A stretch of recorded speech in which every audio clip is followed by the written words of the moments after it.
Good morning everyone. इससे पहले हमने जो ये एमसीक्यू सीरीज शुरू की हुई है प्रीवियस क्वेश्चंस की, तो 150 क्वेश्चन हम कर चुके हैं। आज ये फोर्थ सीरीज है जिसमें 151 से 200 करेंगे। और जैसे कि आपका सीईटी का रिजल्ट भी आ चुका है, आप लोगों को पता है भी, जिस बच्चे की भी मैंने बताया था 50 या 55 से अबो है जनरल कैटेगरी में, मतलब आपकी 52 से लेकर 55 अबो है तो आपका मतलब तैयारी कर सकते हो। और अदर कैटेगरी में मतलब 50+ जो भी रहेगा ऑलमोस्ट, अगर किसी की 48 49 है वो भी अपनी तैयारी कर सकता है, बट अगर 50+ है तो श्योरली आप अपनी तैयारी करें। और रही बात वैकेंसीज की कि बच्चे कंफ्यूज है कि वैकेंसीज कब आ रही हैं, अभी ना फाइल चल रही है अपनी, कि देखिए जो भी अपडेट मेरे पास आएगी। अभी बोल रहे थे कि एसीएस मैम छुट्टी पे है, तब करके अगले फाइल अपनी साइन नहीं हुई है या जो भी आगे प्रोसेस नहीं प्रोसीड हुई है। जैसे ही मेरे पास कोई भी इंफॉर्मेशन आती है फाइल के रिगार्डिंग, मैं वो भी आपको दूंगी। देखिए मेन ये है कि अगर गवर्नमेंट चाहती है, उनको नीड है फार्मासिस्ट की, तो वैकेंसी श्योरली आएगी ही आएगी, चाहे वो किसी भी तरीके से करें, ठीक है। और दूसरी रही बात ये कि अगर आप यही सोच के बैठोगे कि वैकेंसी पता नहीं कब आएगी आएगी या नहीं आएगी, देखिए तो उस टाइम आपकी कोई तैयारी नहीं होगी। आपको तैयारी तो करनी ही पड़ेगी, क्योंकि वैकेंसी आ जाए या साल बाद आए, वैकेंसी तो आनी है। अगर आज तैयारी करोगे तब जाके आपकी वैकेंसीज में सिलेक्शन होगा, क्योंकि कंपटीशन बहुत ज़्यादा है, ठीक है। तो अब स्टार्ट करते हैं अपन। Which antibiotic can cause grey baby syndrome? इनमें से कौन सी एंटीबायोटिक है जिसका साइड इफेक्ट है grey baby syndrome? Chloramphenicol, penicillin, azithromycin, cephalexin. तो जो क्लोराम्फेनिकोल है ये क्या करती है? ग्रे बेबी सिंड्रोम कॉज करती है, क्योंकि देखिए जो न्यू बॉर्न्स होते हैं उनका लीवर कमज़ोर होता है, इसलिए वो क्लोराम्फेनिकोल को मेटाबोलाइज नहीं कर सकते, इस वजह से उनको ग्रे बेबी सिंड्रोम हो जाता है, ठीक है। उसके बाद देखिए which anti tubercular drug cause optic neuritis? इनमें से कौन सी एंटी ट्यूबरकुलर ड्रग है जिसका साइड इफेक्ट है optic neuritis? Isoniazid, rifampicin, ethambutol और पाराजिनामाइड। तो जो इथैम्ब्यूटोल है ये क्या है? एंटी ट्यूबरकुलर ड्रग है जिसका ऑप्टिक न्यूराइटिस है। इसमें क्या होता है? रेड ग्रीन कलर का जो विजन है वो लॉस हो जाता है। उसके बाद देखिए कौन सी ड्रग ऑर्गेनोफॉस्फेट पॉइजनिंग में एट्रोपिन के साथ देते हैं? बहुत बार रिपीटेड क्वेश्चन है, मैंने प्रीवियस वीडियोज में कई में बताया हुआ है। तो प्रेलिडोक्साइम और एट्रोपिन दोनों ही ऑर्गेनोफॉस्फेट पॉइजनिंग में हम यूज करते हैं।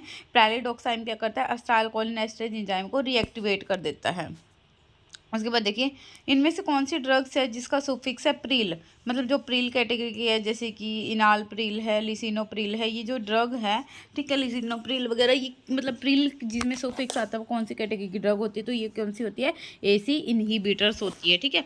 एसी इनहिबिटर कैटेगरी की ड्रग की आइडेंटिफिकेशन, इनके पीछे क्या लगाता है? प्रील, जैसे इनाल प्रील है, लिसिनोप्रील है, रैमीप्रील है।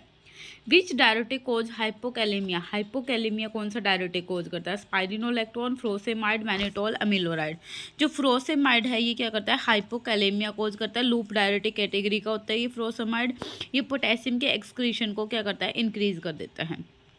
उसके बाद देखिए फर्स्ट लाइन ड्रग है टाइप 2 डायबिटीज़ के लिए। फर्स्ट लाइन ड्रग कौन सी है? इनमें से इंसुलिन, ग्लिबनक्लामाइड, मेटफॉर्मिन, अकारबोज। तो जो मेटफॉर्मिन है वो क्या है? कि टाइप 2 डायबिटीज़ के लिए फर्स्ट लाइन ड्रग है। ये हिपैटिक ग्लूकोज प्रोडक्शन को क्या करती है? कम करती है और इंसुलिन सेंसिटिविटी को इंक्रीज कर देती है। Which drug cause reddish orange urine? इनमें से कौन सी ड्रग है रेडिस ऑरेंज यूरिन कोज करती है? Isoniazid, rifampicin, ethambutol, pyrazinamide. जो रिफेम्पिसिन है ये क्या करती है? रेडिस ऑरेंज यूरिन कोज करती है, यूरिन के कलर को चेंज कर देती है। Which of the following is benzodiazepine? इनमें से जब पूछा कि बेंजोडाइजेपिन कैटेगरी ड्रग कौन सी है? क्लोरप्रोमाजिन, डाइज़ेपाम, फिनोबार्बिटोन एंड बसपिनोन। तो डाइज़ेपाम कौन सी एक बेंजोडाइजेपिन कैटेगरी की ड्रग है जो एज एन एनेक्सियोलाइटिक भी यूज़ करते हैं, सिडेटिव भी यूज़ करते हैं, एंटी कन्वल्सेंट भी यूज़ करते हैं। और ये मैकेनिज्म कैसे काम करते हैं? गाबा को मेडिएट करके क्लोराइड चैनल की ओपनिंग करते हैं। उसके बाद देखिए एंटी फंगल ड्रग कौन सी है? इनमें से एंटी फंगल में फ्लूकोनाजोल, सिफ्ट्रायोक्सोन, सिप्रोफ्लॉक्सासिन, अमोक्सिसोल। तो जिसके पीछे अजोल लगा होता है, सॉरी कौन सी होती है? एंटी फंगल ड्रग्स होती है। ये क्या करती है? हम जो फंगल इन्फेक्शन होता है उसमें यूज़ करते हैं। उसके बाद देखिए कौन सी ड्रग है पेप्टिक अल्सर में हम यूज़ करते हैं जो एच पाइलोरी बैक्टीरिया की वजह से होता है? Amoxicillin plus clarithromycin, paracetamol, diazepam, digoxin. तो ठीक है, अमोक्सिसिलिन एंटीबायोटिक है और clarithromycin and proton pump inhibitor, ये ड्रग हम यूज़ करते हैं एच पाइलोरी इन्फेक्शन में। उसके बाद देखिए कौन सा विटामिन की डेफिशिएंसी से स्कर्वी होता है? विटामिन ए, सी, के, डी। तो विटामिन सी की वजह से कौन सा होता है? डेफिशिएंसी से स्कर्वी रोग होता है, जिसकी वजह से क्या होता है? कोलेजन की जो सिंथेसिस है वो मतलब डिस्टर्ब होती है और ब्लीडिंग गम्स होते हैं और वाउंड हीलिंग डिले हो जाती है। कौन सी ड्रग एक्यूट माइग्रेन अटैक में हम यूज़ करते हैं? सुमाट्रिप्टिन, प्रोपनालोल, एमिट्रिप्टिलिन एंड विरापामिल। तो एक्यूट माइग्रेन अटैक में सुमाट्रिप्टिन जो होता है ये 5-HT1B1D एगोनिस्ट होता है। ये माइग्रेन के पेन में एकदम से रिलीव करने के लिए यूज़ करते हैं। ठीक है। इसका मैकेनिज्म अगर कोई पूछे तो ये क्या है, 5-HT1B and 1D agonist drug है।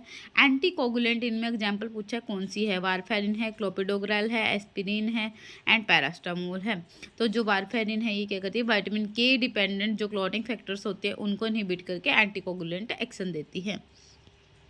इनमें से गिंगिवल हाइपरप्लेजिया कौन सी ड्रग करती है, ये भी बहुत ज़्यादा रिपीटेड क्वेश्चन है। तो फेनिटोइन क्या करती है, ये गिंगिवल हाइपरप्लेजिया साइड इफेक्ट करती है, गम की ओवर ग्रोथ कर देती है। इनमें से नॉर्मल बॉडी टेम्परेचर कितना रहता है, तो नॉर्मल बॉडी टेम्परेचर हम 37 डिग्री सेल्सियस मानते हैं। तो नॉर्मली बॉडी टेम्परेचर क्या है, 36.5 से 37 degree Celsius. Which drug is use to treat hypertension in pregnancy, ये भी रिपीटेड क्वेश्चन है भाई। प्रेगनेंसी में मैं 2 ड्रग बताई हुई आपको, एक मिथाइल डोपा एंड दूसरी आपकी कौन सी थी, वो लैबिटालोल एंड मिथाइल डोपा, ये दोनों ही सेफ ड्रग होती है इन प्रेगनेंसी। उसके बाद देखिए which drug is a proton pump inhibitor, इनमें से कौन सी ड्रग है जो कि प्रोटॉन पंप इनहिबिटर है, रैनिटिडिन है, ओमेप्राजोल है, स्क्रालफेट है, डोमपेरिडोन है। तो जो ओमेप्राजोल है ये क्या है, पीछे देखो ओजोल है, ये कौन सी कैटेगरी की ड्रग होती है, प्रोटॉन पंप इनहिबिटर ड्रग है। ठीक है, पेंटोप्राजोल, ओमेप्राजोल, तो ये क्या करती है, गैस्ट्रिक एसिड सिक्रीशंस को कम करती है, H positive K positive ATPase जो चैनल है उसको ब्लॉक करके, ये इसका मैकेनिज्म है। इंसुलिन शॉक में हाइपोग्लाइसीमिया में कौन सी ड्रग यूज़ करेंगे, glucose, metformin, atropine, insulin glargine. Obvious सी बात है, अगर इंसुलिन शॉक मतलब हाइपोग्लाइसीमिया हुआ है, इंसुलिन ज़्यादा हुआ तो हम क्या करेंगे, ग्लूकोज यूज करेंगे, IV ग्लूकोज देंगे या फिर ओरल देंगे। Which route has fastest drug action, इनमें से कौन सा रूट है जिसका ड्रग एक्शन फास्ट होगा, ओरल, IV, IM, ट्रांसडर्मल। तो IV में क्या होता है, डायरेक्टली आपकी ब्लड ड्रग कहाँ चली जाती है, ब्लड के अंदर सिस्टमिक सर्कुलेशन में, और इसकी 100% हम बायोअवेलेबिलिटी मानते हैं, इसलिए इसका ड्रग ऑफ एक्शन भी फास्ट होता है। कौन सी ड्रग ऑटोटॉक्सिक कॉज करती है, मतलब हीरिंग लॉस कौन सी ड्रग से होती है, तो अमीनोग्लाइकोसाइड्स क्या करते हैं, ऑटोटॉक्सिक होते हैं ये, अमोक्सिसिलिन, जेंटामिसिन, एजिथ्रोमाइसिन, ऑफ्लॉक्सासिन। तो अमीनोग्लाइकोसाइड कैटेगरी ड्रग इसमें जेंटामिसिन है जो कि 8th क्रेनियल नर्व को डैमेज करके हीरिंग लॉस करती है। उसके बाद देखिए कौन सी वैक्सीन लाइव एटेन्यूएटेड वैक्सीन है, इनमें से DPT है, हेपेटाइटिस B है, MMR है, रेबीज है। जो MMR है आपकी जो मम्प्स के अगेंस्ट और मिसेल्स एंड रूबेला वायरस के अगेंस्ट में यूज़ करते हैं, तो ये कैसी है, लाइव एटेन्यूएटेड वैक्सीन है, मम्प्स के अगेंस्ट में, मिसेल्स के अगेंस्ट एंड रूबेला के अगेंस्ट। अब पूछा है इनमें से कौन सी ड्रग एंग्जाइटी में यूज़ करते हैं, देखो वेनकोमाइसिन है, लोराजेपाम है, सिप्रोफ्लॉक्सासिन एंड फ्रोसेमाइड है।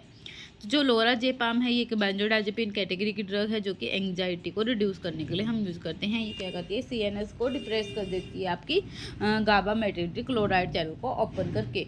उसके बाद देखिए हाइपरथायरॉयडिज्म में कौन सी ड्रग यूज़ करते हैं, levothyroxine, carbimazole, vitamin D, calcium carbonate. तो जो कार्बिमाजोल होती है ये थायराइड हार्मोन सिंथेसिस को इनहिबिट करती है एंड हाइपरथायरॉयडिज्म में हम इसको यूज़ करते हैं। विच drug is an antihistamine, antihistamine कौन सी ड्रग है, cetirizine, paracetamol, diclofenac and digoxin. तो यहाँ पे क्या है, एंटीहिस्टामिन में आपकी कौन सी ड्रग है, सिट्राजिन है जो कि H1 रिसेप्टर की ब्लॉकर ड्रग है जिसको हम एलर्जिक रेनाइटिस में यूज करते हैं। उसके बाद देखिए which schedule contain list of habit forming drug, schedule J, schedule E1, schedule X, schedule M। तो हैबिट फॉर्मिंग ड्रग्स के अंदर कौन सी ड्रग्स होती है, तो शेड्यूल X के अंदर आपकी कौन सी ड्रग्स आती है, हैबिट फॉर्मिंग ड्रग्स आती है। उसके बाद देखिए which of the following is a pro drug, इनमें से प्रो ड्रग कौन सी है, इनालप्रिल है, कैप्टोप्रिल है, लिसिनोप्रिल है, रेमिप्रिलाट है।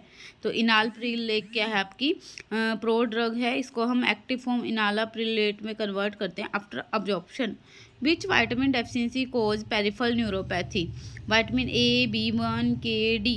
तो विटामिन B1 थायमिन डेफिशिएंसी है, इससे नर्व डैमेज होता है और बेरी की न्यूरोपैथी। कौन सा रिसेप्टर है साल्बुटामोल स्टिमुलेट करते हैं, तो साल्बुटामोल एक बीटा-2 का एगोनिस्ट है, साल्बुटामोल टर्बुटालिन, ये अस्थमा में हम ब्रोंकोडायलेशन के लिए यूज करते हैं। हिपैरिन ओवरडोज के लिए यहाँ पे एंटीडोट पूछा है कौन सा है, vitamin K, protamine sulphate, naloxone, atropine. तो जो प्रोटामिन सल्फेट है इसको हम यूज़ करते हैं उसमें क्या बोलते हैं, एंटीडोट की तरह यूज़ करते हैं हिपैरिन की, ठीक है। उसके बाद देखिए विच एंटीबायोटिक कोज रेडमैन सिंड्रोम, तो वैनकोमाइसिन है, ये क्या करती है, रेडमैन सिंड्रोम करती है। ये भी रिपीटेड क्वेश्चन है अपना। हाफ लाइफ एक ड्रग की किस चीज़ पे डिपेंड करती है, देखिए वीडी एंड क्लियरेंस पे, बायोअवेलेबिलिटी पे, पोटेंसी पे, थेरापेटिक इंडेक्स पे। तो ये डिपेंड करती है आपकी वीडी एंड क्लियरेंस पे। उसके बाद देखिए विच drug is use in organophosphate poisoning, तो मैंने ये भी बताया है एट्रोपिन एंड प्रेलिडोक्साइम दोनों ही ड्रग हम यूज़ करते हैं कोलिनेस्टेज को रिएक्टिवेट करने के लिए प्रेलिडोक्साइम, एंड मस्करेनिक जो एंटागोनाइज करने के लिए मस्करेनिक इफेक्ट को एट्रोपिन। उसके बाद देखिए मैक्रोलाइड एंटीबायोटिक इनमें से कौन सा एग्जाम्पल है, एर्थ्रोमाइसिन है, सिफ्ट्रायोक्सोन है, पेनिसिलिन जी है, मेट्रोनिडाजोल है। तो जो एर्थ्रोमाइसिन है ये मैक्रोलाइड्स कैटेगरी इनकी है, जिसमें पीछे माइसिन होता है तो मैक्रोलाइड कैटेगरी की होती है। कौन सा बायोडिग्रेडेबल पॉलीमर है जो सस्टेन रिलीज में हम यूज़ करते हैं, पीवीपी, पीईजी, पीएलए, स्टार्च। तो जो पॉलीलैक्टिक एसिड होता है ये बायोडिग्रेडेबल है और कंट्रोल रिलीज सिस्टम में हम इसको यूज़ करते हैं। कौन सा शेड्यूल जी ड्रग है, इनमें से पैरास्टामोल है, क्यूनिन है, इंसुलिन है, क्लोराफेनाकोल है। तो जो क्यूनिन है ये शेड्यूल जी है, जिसमें क्या होता है हम क्यूनिन को यूज़ करते हैं, मतलब सब्सटेंस जी के अंदर। रिफेम्पिसिन की कैटेगरी पूछिए कौन सी है, मैक्रोलाइड है, मिनोग्लाइसाइड है, एंटी ट्यूबरकुलन है, सिफेलो स्पोरिन्स है। तो एंटी टीबी ड्रग है रिफेम्पिसिन, ये आरएनए पॉलीमरेज को इनहिबिट करते हैं और first line anti tubercular drug है। कौन सा हार्मोन सोडियम रीअब्जॉर्प्शन को क्या करता है, रेगुलेट करता है, ADH, aldosterone, insulin, cortisol. Aldosterone sodium के रिटेंशन को प्रमोट करता है, पोटेशियम की एक्सक्रीशन कराता है। कौन सा मेथड है ग्लासवेयर स्टेरलाइज के लिए यूज़ करते हैं, autoclave, dry heat, UV filtration.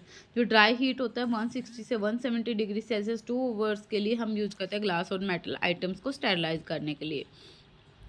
First pass metabolism की प्राइमरी साइट, मतलब फर्स्ट पास मेटाबॉलिज्म कहाँ होता है, तो ये लीवर के अंदर होता है। जितनी भी हम ऑरली ड्रग लेते हैं वो हिपैटिक के अंदर, लीवर के अंदर कुछ एंजाइम से डिग्रेड हो जाती है before entering into the systemic circulation.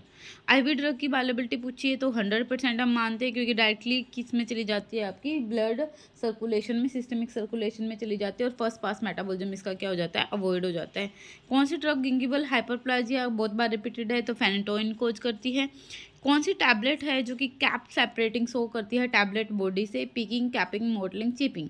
तो कैपिंग क्या होता है, पार्शियल कंप्लीट सेपरेशन होता है टॉप पोर्शन का ड्यूरिंग कंप्रेशन। कैपिंग के अंदर क्या होता है, सेपरेशन हो जाता है आपका।